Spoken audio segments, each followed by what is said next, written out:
Bonjour à tous, toujours en direct de Novi Sad en Serbie pour le 66e championnat du monde des nations. Alors on arrive à la fin de la seconde manche, le suspense est à son comble, j'imagine que vous êtes nombreux derrière votre écran à attendre le rendez-vous pour savoir si enfin après 15 ans d'attente les Français vont remporter finalement une médaille d'or. J'aimerais pouvoir vous le dire tout de suite. Honnêtement, je préfère attendre encore un peu. Ça se passe bien, comme on l'a vu, dans les secteurs ABC. Pas de problème pour Diego da Silva, pour Alexandre Codin et Stéphane Linder. Les trois, c'est plutôt bien. Ensuite, on a ici, là, dans le secteur E, je suis avec Stéphane Poettler. On a vu Maxime Duchesne dans le secteur D, ça marchait aussi plutôt bien. Alors Stéphane Poettler, ça avait été un peu plus difficile le démarrage, mais maintenant il fait des très belles séries de poisson-chat. Donc il remonte, mais pour avoir discuté avec Alain de Wimille qui est derrière lui, je lui ai demandé qu'est-ce que tu estimes au niveau de sa position. Il me dit c'est très très difficile, ça va être très serré. Et pour lui, il est entre 1 et 5. Et entre 1 et 5, ça fait beaucoup de différence sur un secteur de 16. Donc, on ne va pas se lancer encore, on va attendre la pesée, évidemment. Hein, c'est dans moins de 10 minutes, dans une dizaine de minutes que ça va se passer. Franchement, c'est très incertain, d'autant que, comme je l'ai dit sur les secteurs ABC, vous avez les Italiens qui sont dans tous les secteurs, dans l'autre sous-secteur. C'est-à-dire qu'ils ne sont jamais avec les Français. Donc d'abord, ça veut dire qu'on les suit moins. Et puis surtout, ça veut dire que si on marque 2 points, nous, dans notre secteur, ce qui est un très bon résultat, ça n'empêche pas que l'Italien, lui, peut gagner son secteur et nous faire perdre 1 point. Je rappelle qu'il n'y avait que 3 points de différence entre l'Italie et la France. Il y a évidemment aussi les Hongrois, qui réussissent très bien dans pas mal de secteurs. Alors dans les 3 premiers secteurs, moi je dirais quand même que les Français devraient récupérer quelques points sur les Hongrois. Donc comme ils avaient 5 points de retard, je vois quand même mal les Hongrois réussir à retourner la situation. Mais ici dans le secteur E, il n'est pas dans le même sous-secteur que Stéphane Poettler. Et d'après les échos, il sera en tête. Mais ça veut dire que s'il est en tête, il est avec l'Italien. Ça veut dire, et l'Italien ici c'est Jacopo Falsini, ça veut dire que Jacopo Falsini, il va perdre des points. Vous voyez qu'il faut être un peu mathématicien avec ces sous-secteurs, c'est toujours un peu compliqué. C'est pas uniquement la pêche du pêcheur français qui compte. Il faut se tenir compte des positions des uns et des autres dans les différents secteurs. C'est vraiment pas évident pour les suiveurs de faire des pronostics. Tout ce qu'on peut dire, c'est que les 5 Français marchent bien. Donc, dans tous les cas, rassurez-vous, ce soir, il y a une médaille pour les Français. Hein, il y aura une médaille, c'est absolument certain, je dirais même qu'elle va être soit d'argent, soit d'or. Je vois mal les Français rétrogradés en 3e position. Les Anglais réussissent plutôt une belle manche, mais ils avaient quand même 10 points de retard, donc je vois mal les Anglais aussi récupérer des points sur ces 3 équipes qui marchent toutes bien. Alors, Jacopo Falsini, d'après Alain de Wimille, c'est moyen quand même. C'est peut-être là que va se faire la différence dans ce secteur E. Donc on a encore bien choisi de terminer sur le secteur E et de vous faire vivre la pesée, parce que comme ça on va voir ce que fait Jacopo Falsini. On va vraiment suivre ça de très près, parce qu'il est encore une fois dans le secteur du Hongrois. Et donc, l'un et l'autre, ils peuvent se faire perdre des points. Jacopo Falsini qui a commencé par des pêches de plaquettes, ensuite des chats, et il y a une heure où il a pêché carrément l'ablette. Il a pêché l'ablette, il a fait plus de 220 ou 230 ablettes, ce qui n'est pas très rassurant malgré tout, parce que ces secteurs ici, les chats sont de belle taille, hein, on l'a vu hier, les chats ils font 40-50 grammes, donc pêcher l'ablette dans ces conditions, c'était vraiment qu'il avait plus de touche. Là, il est retourné évidemment sur cette dernière heure pour nous faire un coup comme il a fait hier. Hein. Hier, il a fait une manche magnifique, Jacopo Falsini, en prenant des brèmes à la fin. Donc là, il a repris la grande canne. Il essaye de prendre des brèmes hein, qui lui permettraient de passer devant le Hongrois. Encore une fois, là, il ne nous concerne pas. On n'est pas avec eux dans le sous-secteur. Par contre, on est avec les Belges. Et le Belge qui est pas loin de Stéphane, on va retourner la caméra d'ailleurs. Je vais vous montrer plutôt le parcours, c'est plus intéressant. Voilà, alors on va regarder ça. Donc on est bien derrière Stéphane Poettler, vous voyez, il est là, l'équipe de France. Et en haut de l'écran, si vous regardez bien, vous allez voir en rouge donc à 2 places. Luctis, champion du monde en Belgique il y a 2 ans, hein, un sacré client. Même si les chats, encore une fois, c'est pas forcément la spécialité des Belges, il se débrouille très bien, il est très dangereux. Il fait partie des gens qui pourraient faire perdre un point à Stéphane.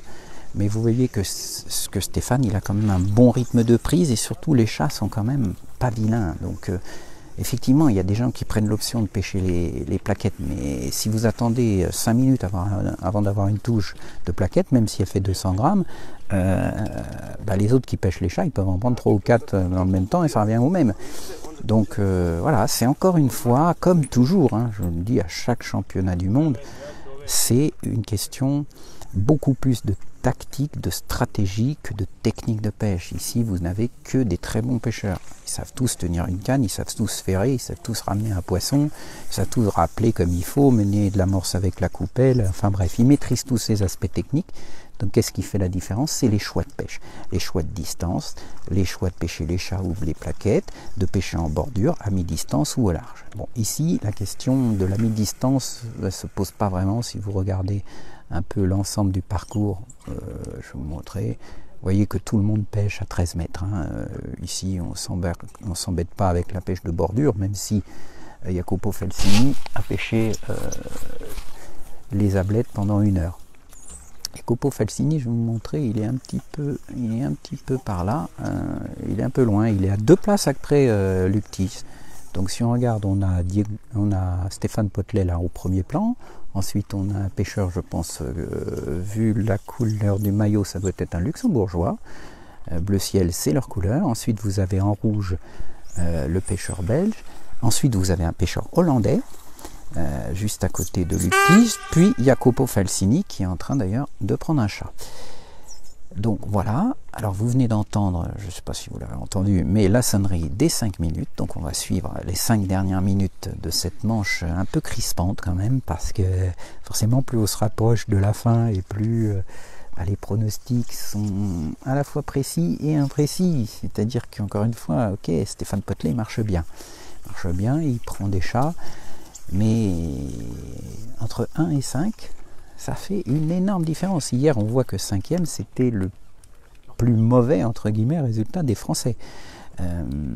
Alors, j'ai croisé Jean Desquier tout à l'heure sur le parcours. Il était, lui, très optimiste, puisqu'il considérait que les Français devaient tourner à peu près comme hier à une dizaine de points. Tandis qu'il voyait les Italiens avec 12 ou 13 points. Donc, effectivement, dans ce cas-là, l'affaire serait pliée.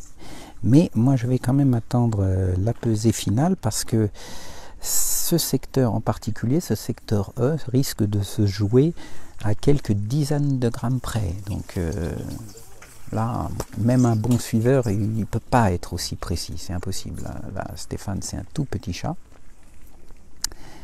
Ben, je ferai, je ne l'ai pas vu. Je suis désolé, mais je ne sais pas où il est. Je ne l'ai pas vu, pourtant, il faut dire que suivre un championnat du monde, on fait des kilomètres. On a regardé un peu sur l'application hier, on s'est tapé 13 km à pied dans la journée. Donc vous voyez que c'est pas toujours facile de voir tout le monde, parce que forcément on s'arrête derrière l'équipe de France, on discute avec les adjoints, on essaye de comprendre ce qui se passe, on discute aussi avec les Italiens et les Hongrois, parce que c'est eux qui jouent le titre, donc on essaye d'avoir des tuyaux. Quand on peut, faut pas le répéter, on les transmet au capitaine de l'équipe de France, mais voilà, donc le temps passe vite, 4 heures ça passe très vite pour les pêcheurs, mais ça passe aussi très vite pour ceux qui suivent. Les Français sont premiers et Daniel en espère tous. En tout cas, ils sont pas loin. Franchement, ça va jouer à la pesée entre ce secteur E, le secteur D avec Maxime. Ensuite, ABC, normalement, ça se passe très bien. Après, hier, il y a eu des surprises dans la dernière heure. Dans la dernière heure, les Italiens ont fait une magnifique remontée, je le répète. Ils ont pêché des plaquettes la dernière heure avec une amorce souple et des lignes légères, tandis que les autres continuaient à pêcher les poissons-chats, et ça leur a permis de marquer que 13 points. Ah, Cyril, le pronom en individuel. Ah là là, la galère. Parce que, comme c'est des sous-secteurs, ça veut dire que vous avez 10 pêcheurs à 1 point. 10 pêcheurs à 1 point. Ça veut dire que sur une pêche régulière comme ici, c'est certain que le champion du monde, il aura 2 points. Ok. Une fois qu'on a dit ça, le deuxième, il aura sûrement aussi 2 points, voire peut-être même le troisième. Donc ça veut dire que ça va se jouer au poids. Donc faire des pronostics dans ces conditions, c'est très difficile. Il y a une chose qui est plutôt sympathique pour Diego, je dirais, c'est que Diego, il était dans le secteur ici hier, vous avez vu, il a fait 7329 points, autant que je me souvienne, ce qui est un bon score. Et aujourd'hui, il était dans le A. Donc a priori, dans un secteur où les scores auraient dû être plus faibles, donc il perdait des chances au classement au poids. Mais aujourd'hui, il me semble, hein, de ce que je vois, on vérifiera à la pesée évidemment, mais il me semble que les scores dans les secteurs ABC et les scores dans les secteurs DE, qui encore une fois sont très éloignés, sont beaucoup plus serrés. Donc finalement, Diego pourrait faire un beau score dans son secteur A. Il prenait des belles plaquettes quand on est parti. Il pourrait peut-être faire un beau score dans le secteur A, ce qui pourrait lui permettre, s'il gagne son secteur dans le secteur A, d'avoir un total de poids intéressant qui pourrait peut-être lui permettre de jouer le titre. Maxime Duchesne est aussi dans le secteur D, donc il devrait avoir un poids correct. Et Alexandre Codin, quand on est parti, il était en tête. Il était en tête et il avait fait un point hier. Donc encore une fois, je suis quasiment certain qu'il faut s'attendre à ce que les 2 premiers aient 2 points, voire les 3 premiers aient 2 points et que ça se joue au poids. Donc je ne vais pas me lancer, là franchement, deviner les poids de chaque pêcheur alors qu'on passe, en gros il y a 5 secteurs et 4 heures de pêche, vous voyez on passe à peu près 45 minutes par secteur à essayer de suivre. On ne peut pas dire quel sera le poids. J'ai aucune idée par exemple du poids que va faire Diego da Silva tout à l'heure. On l'a quitté au bout d'une heure de pêche. Alors on a des infos tout au long de la Manche, évidemment. Tout le monde nous dit ça continue, il est toujours en tête, tout se passe bien, etc. Ou alors, oh là là, attention, il se fait rattraper. Et voilà, c'est la fin de la Manche. C'est terminé maintenant. Une pièce sur Alexandre Codin, il sera content. Diego le mériterait. C'est vrai qu'après tant d'années, il est passé souvent juste à côté et il a tout gagné, tout le reste. Ça ferait plaisir de le voir aussi monter sur la plus haute marche. Mais ce qui est important pour tout le monde, pour les pêcheurs et pour les capitaines, c'est le titre par équipe. C'est celui-là qui a vraiment une grande valeur. Donc voilà. Donc, écoutez, je vous donne rendez-vous dans 5 minutes. Hein. Je vais courir à l'autre bout du secteur, encore une fois, pour suivre la pesée, et puis vous faire suivre tout ça. Et puis là, ça va être la fin du suspense, en tout cas pour le secteur E. Allez, à tout à l'heure.